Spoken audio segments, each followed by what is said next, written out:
మిగతా అప్డేట్స్ చూస్తే ప్రధాని నరేంద్ర మోదీ ఏ మొహం పెట్టుకుని రాష్ట్రానికి వస్తున్నారని ఏపీసీసీ చీఫ్ వైఎస్ షర్మిల ప్రశ్నించారు. ఈసారైనా విభజన హామీల మీద స్పష్టత ఇస్తారా లేదా చెప్పాలని ఆమె డిమాండ్ చేశారు. రప్పా రప్పా నరుకుతామనే వ్యాఖ్యలను జగన్ సమర్థించడం దారుణమని అన్నారు. ఒక రాజకీయ పార్టీ అధ్యక్షుడిగా ఉండి సమాజానికి ఏం చెప్పదలుచుకున్నారని ప్రశ్నించారు. మోదీ మద్దతుతోనే జగన్ బహిరంగంగా ఇంత విచ్చలవిడిగా అరాచకాలు చేస్తున్నారని షర్మిల ఆగ్రహం వ్యక్తం చేశారు.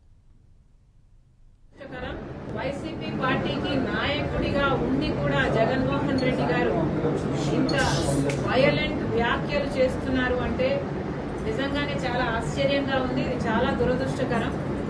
మేము నరికేస్తాము, మేము చంపేస్తాము, మేము బట్టలు కూడా ఇస్తాము, మేము ఎంటబడి కొడతాము మాట్లాడాల్సిన మాటలు కావు. జగన్మోహన్ రెడ్డి గారు ముమ్మాటికి మోడీ గారికి దత్తపుత్రుడే.